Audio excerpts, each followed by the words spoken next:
there is a desire to ensure that we catch up with our science and engineering and mathematics education. And the only way that we think we can do that is to start the building of infrastructure for the next 1 and then 2 years. What about the other alternatives available that can be adopted in order to ensure that we'll be able to reach the same destination that the president is talking about? So yes, I agree perfectly with Kofi that we are putting the cart before the horse. We want to always leave a legacy without thinking about the implication and the overall impact of what we want to do on the total education sector. And that is what this is really about. This is about people want to do something so that in the next 5, 10, 20 years, when they are not around, we can mention their names and say that it is during their time that they did this. That is all what our policies have been about. It is not. Are you suggesting, Peter? Pardon my jumping in.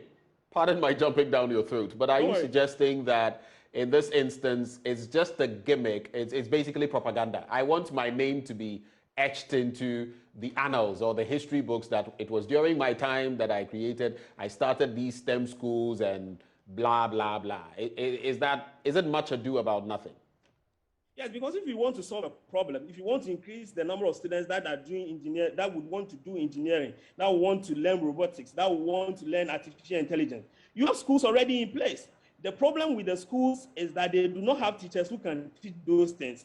Or even if they have, teachers are not so much equipped to teach those things.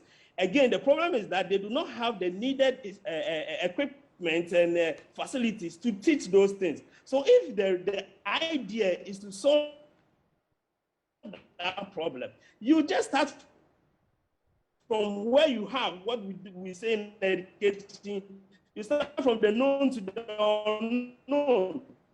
What you have already is at the schools, high schools that are even doing very well. What you need equipment and infrastructure, and then the students already in the school, they can now start the learning of these things, and they progress to the tertiary institutions. Now you want to use 24 months to build something before the students will go in there, and then what happens? It means that you just want to leave a legacy. You just want to put something there for people to see that you have also done something when you were in charge. And that attempt to solving our problems in the education sector is what has brought us here. It is what is killing the sector, and it is what will collapse the education in this country. Kofi, when it comes to... So I'll give you a bite. I want you to go exactly there because I know you would also have a take on whether this is just another legacy project or something. What is your quick take? No, it's a legacy project. I mean, we don't have to discuss that further. It's a legacy project. Listen, we make reference to Vietnam. Quickly, you know, we have this tension of comparing ourselves to countries that have taken time and planned their progress through the educational ladder of the world. We always want to compare to them and then try and adapt quick fixes approach. Vietnam is a good case for STEM. Singapore is a good case for STEM, and all those countries. Not because they set up STEM academies overnight and then tackle this issue, you know, on the fast lane. No, there are no quick fixes in this business. The approach to having this specialist, the approach to having a specialist strategy towards, you know, STEM, if you like, is built on a foundation where there is first a generalist opportunity for everybody. Listen very well.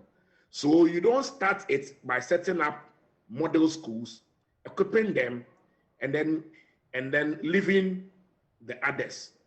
As we sit here, we have been complaining for the past 4 years that basic education has been neglected, especially since the introduction of the free senior high school. In terms of funding, secondary education is taking most of the funding that used to come to basic, and we have raised that issue. Capitation grant has been in arrears for 2 academic years, two academic years, okay? And capitation grant is the money that is used to run schools, 2 academic years. There are so many issues with basic education that tells everyone who is not even a specialist in the sector that it is not government priority. But Government priority is secondary. Every money secondary needs is available. Basic is always an issue. The point I want to make is that if you want to solve the problem of STEM in Ghana by building an interest, building a strong foundation for students in primary schools to enhance their proficiency levels in STEM, what you do is what is in the education strategic plan. You ensure that there are STEM teachers in every junior high school and primary school.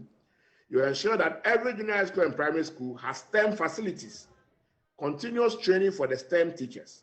That is when students will begin to exhibit higher proficiencies in mathematics and science. Then when they progress from junior high school, they would have developed the interest. If you have not provided facilities in junior high schools for STEM, and you want to jump and come and set up model, what is the easiest way? Jump and come and set up model STEM academies, one in each region. Then obviously your objective is not to holistically tackle the issue of low interest, low participation, low proficiency of students in STEM at the foundational level in every community. And rather you want to now focus on just one community, perhaps around Ayawaso West. Ayawaso West will go set up one school that will be patronized by a few around the community, and then do what you couldn't do or what you're not interested in doing in the entire 15,000 primary schools, and do it in just one school. It is not impossible to do it. But the point is that it does not reflect the prioritization of resources in the sense that 32 million Ghana cedis. And we'll be getting into that. We'll be getting into that. I wanted to leave the financial details for last because we are looking at the one for which we've had the sod-cutting, 32 million. And I'll have us look at that extensively about whether we are getting value for money. But Peter, I want you to consider the fact that, and this is what President Akufo-Addo said. He expressed the fact that since 1987, right, it's been like a door of no return. Students at the senior high school level, they go through 6 years of education, and you may not necessarily get to do what you want based on what courses you take, what grades you get, and all of that. And some people may be pushed into science where they don't even want science. Others who want to do it may not even end up there. We have that situation. Put that on one end. He is talking about the fact that now I am creating these institutions, 21st century, state-of-the-art STEM institutions at 32 million Ghana cedis, but we'll get to the figures, where from kindergarten to SHS, you're going to have the chance of going through science-based education, honing your skills, developing your interests to the point where you take, for example, basic engineering courses, so that if I want to become an engineer in future, it is easy. You would realize that some of the Asian tigers, they have such situations which we have tried sometimes to copy, but not so well. And that is why right from the start, students are able to determine that I want to be this, and they are able to follow through. Don't you think that is a good thing?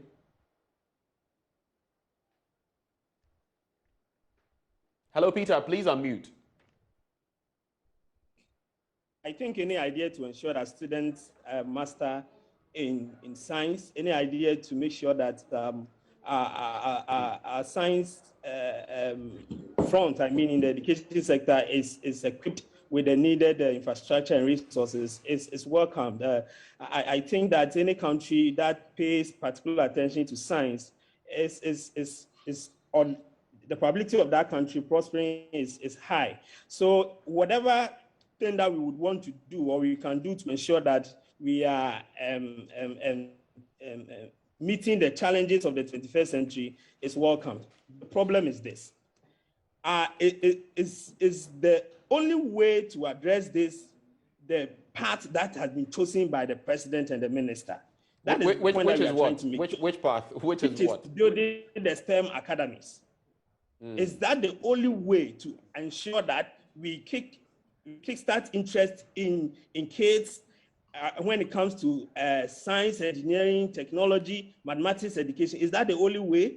is that the most potent way to ensure that we'll be able to achieve the increment in students that pursue science? Is that the only way that we'll be able to achieve the quest to make sure students have specific interest in science education? That is the problem that we are trying to look at. And that is why you always need to have a policy document, put it out there, allow stakeholders, policy analysts to dissect the document and then help you fine-tune it so that when you put it out and when you start implementation, it will be something that is acceptable and something that makes reason to anybody who is into policy analysis. Because when you have identified a problem, like you have just enumerated by the president, and you want to solve it, there are other ways that you can go about it. And there are financials attached to all these other feasible alternatives. Did they do that?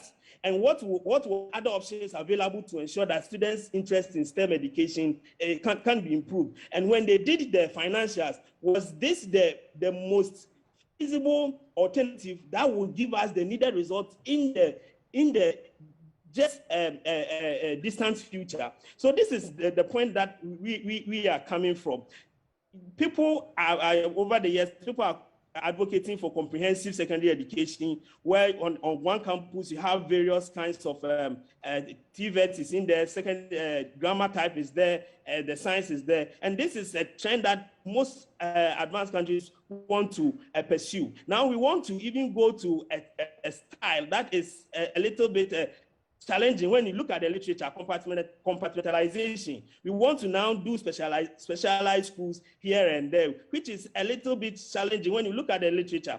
So the question is this the most feasible alternative to ensure that Ghanaian students are more proficient, they are more interested in science and engineering education? And if that is the answer that they had, then it's quite unfortunate from my perspective. Peter, are you saying, look at this from these two perspectives, are you saying that this was a shoddy job done from two perspectives? One, that institutions like yours were not really factored in, considered when these decisions were being arrived at, and two, from the economic logic, 32 million. Like I said, we'll get there, but just to tease off the issues, are you saying that from these two angles, first of all, the lack of engagement and the cost compared to what other alternatives we have and how we could have expended less to get more, it doesn't really make sense? Is that what you're saying? Okay, so what I'm trying to say is that, well, the minister, the ministry, and the government have the power to come out with any policy that they have. They have their consultants, they might have their policy analysts and others. So technically, we don't even matter here. But the point is that, as a journalist, have you seen any documents on this STEM academies? You haven't.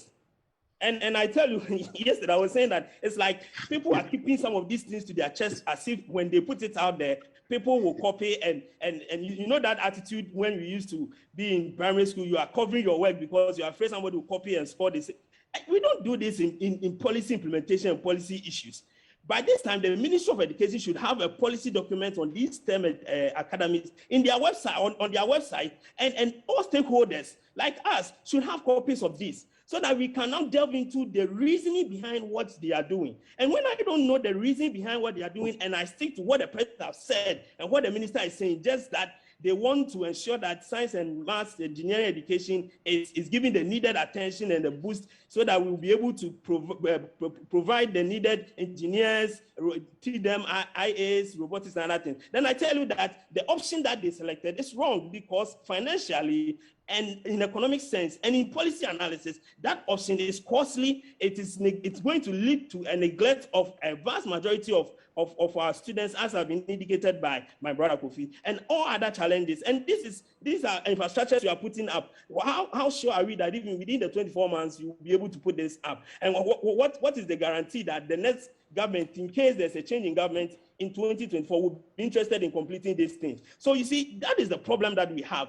We needed to have thought this well, give the feasible alternatives, And then we will be able to settle on something that will help all of us, all kids in Ghana who are interested in pursuing science, engineering, mathematics education. And that would have been better than the option that they have chosen. And as I said already, this is a legacy project. That is all what it's about.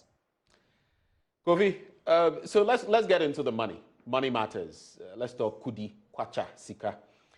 When you multiply the 32 by 16, you get 512. So we are sinking 512 million Ghana cedis into this project, likely over the next 2 years.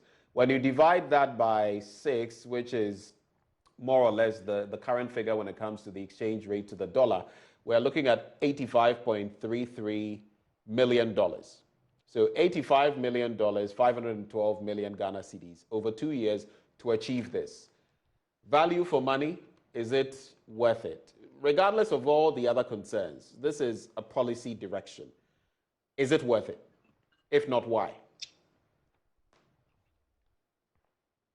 The first question I asked yesterday in respect of value for money was, how was the procurement of the STEM Academy done? We are doing a lot of work around procurement and value for money this year. And we realized that at the Ministry of Education, almost every expenditure, which is significant, is always single sourced. From calculators to past questions to STEM centers, everything is single source. All the huge procurement items are single source. And even if you go to the Public Procurement Authority website, you won't find information on that for the Ministry of Education alone. All the other ministries, you find procurement information, but MOE alone, there's nothing there. Now, in the midst of our campaign to ensure that the ministry adapts competitive procurement approaches, because the president in 2015 spread the same worry and promised that when he comes into government, he will ensure that the culture of procurement in the public service will rather be a competitive procurement, while the single source procurement will become an exception. Unfortunately, at the Ministry of Education, it is still the other way around. Single source is still the culture. So I asked myself, how was the contractor procured? That's the first question we must ask.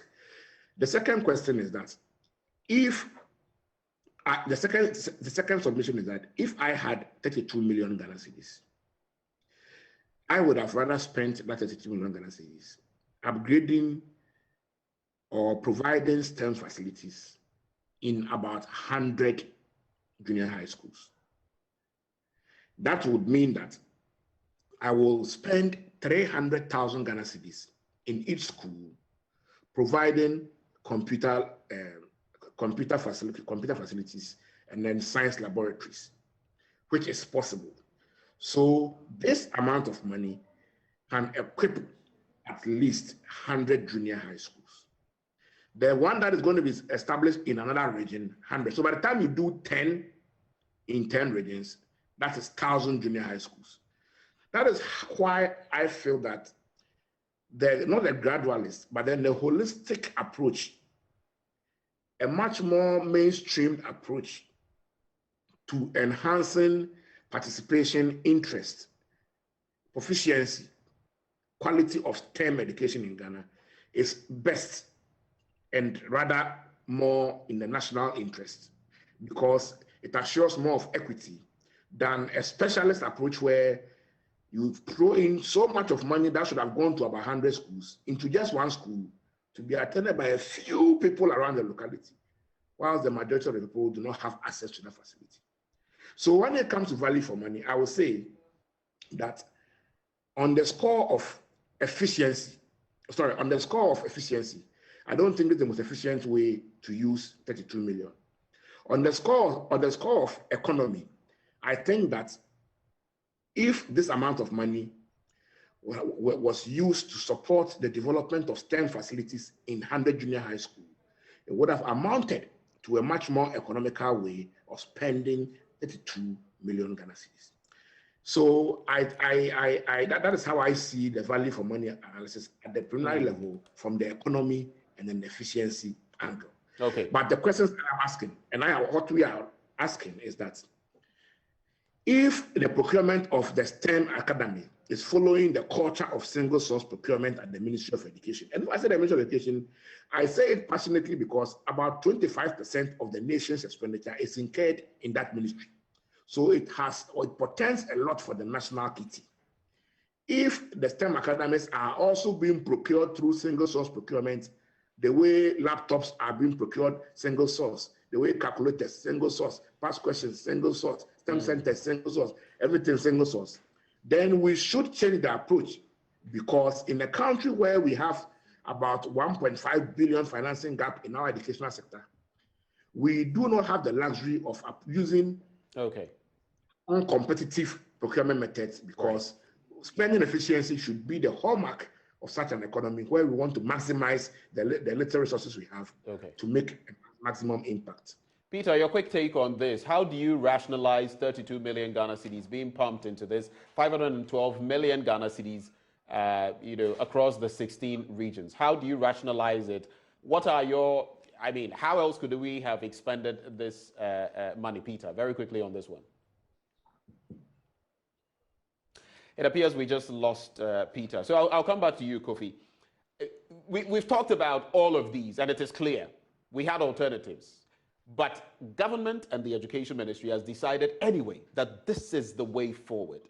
How do we make the most of this option anyway?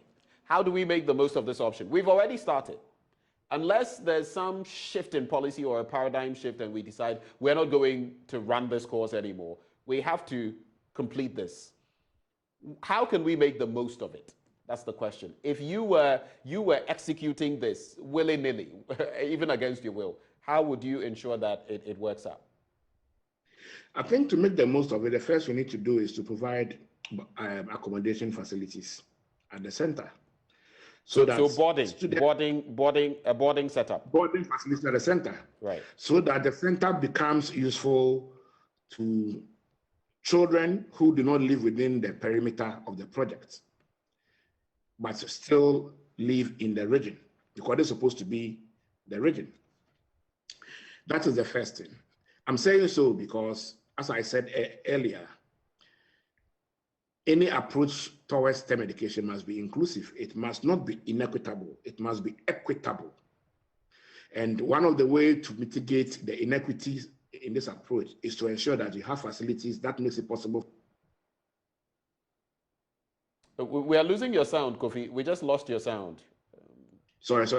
Right. So one of the issues with the approach is how inequitable specialist approaches are.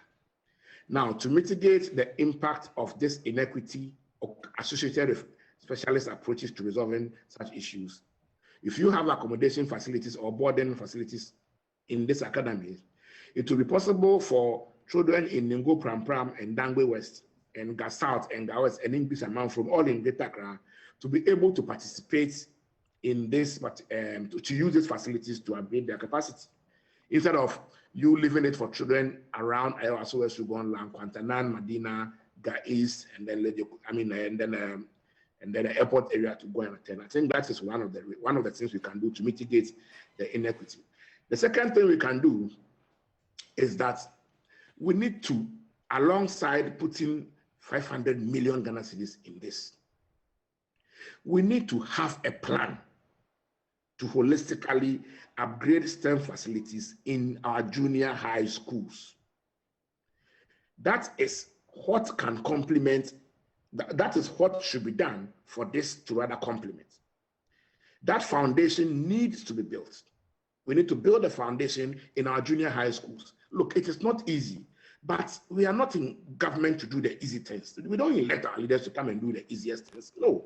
We elect our leaders to come and do difficult things, to come and have difficult conversations, take difficult decisions, and confront difficult situations head on, holistically, once and for all. So we cannot run away from the fact that the 10,000 junior high schools, including the school in Tintimshe, need STEM facilities. And the fact that we need to provide them. Providing STEM facilities for only a few, less than 1% of the populace in one location or two locations in the region is not a solution to holistically improving our participation in STEM. Vietnam, Singapore, South Korea, and all those countries are STEM models in Ghana, in the world today, not because they established STEM academies, but because within their entire educational system, within the population, they holistically upgraded STEM facilities in every school and provided STEM teachers in every school and incentivized STEM teaching and supported STEM pedagogy, I mean, to make it more interesting. Holistically, it is after that that they introduced the specialist approach in terms of the STEM academies. It is not before that. And so this is not a substitute to improving STEM facilities in all junior high schools. This must be complementary. We want to see the foundational issues resolved first before this one begins to operate after 2 years. Right. That will be the best strategy moving forward for government. Maybe 30 seconds to give your summary comments. Anything else maybe you haven't snuck in yet? The Ministry of Education will have to produce a policy document guiding the development and the operationalization of this STEM academy. We still haven't seen any operational documents. We've seen no policy documents, and we want to encourage the ministry that, you see, this our governance model is challenging. Sometimes you wonder what kind of governance model we are running, where everything is kept secret. You go to the ministry's website, there's no policy document there. So it's as if officialdom is not interested in, disclosing information regarding their policies to the citizenry. So no one knows what this thing is about. We were just told in a speech, all we are discussing is what was in the speech of the president. But we want the ministry to be open, to embrace open governance, and be open about some of these policy programs. Publish the policy documents on your website. Let us see how you intend to run the STEM academies. What is the brain behind the STEM academies? And the whole concept behind the STEM academies and its operational framework. Right. Then citizens can have the basis to do constructive engagement on your STEM academies. But in a situation where everything you want to do is in your head, you deny everyone, including the media, an opportunity to have the content and information to participate in policy discourse. Right. And that is not the way to expand the civic space. You rather constrict the civic space by denying citizens access to critical information relating to the service delivery or policy implementation. So the Ministry of Education must provide us the policy documents guiding not STEM, but this particular STEM academic concept, so that we can have a more constructive discussion on the concept, the operational framework, the ideology behind the STEM academy that we have established in Ghana, or we intend to establish in Ghana, so that we can have a more constructive engagement and make an input if only they will listen to the process. Kofi, thank you so much for sharing your thoughts with us, and very, very important points that you have actually raised. Thank you, and do have a lovely day. Well, the verdict, I guess, is that STEM education, yes, sorely needed. The question is, are we using the right approach? That is the big question. This is where we actually sew it all up on the AM show for another morning. Tomorrow, we'll bring you more fireworks right here. My name is Benjamin Akaku, and we're very grateful that you've watched us through these 3 hours. Have a lovely day.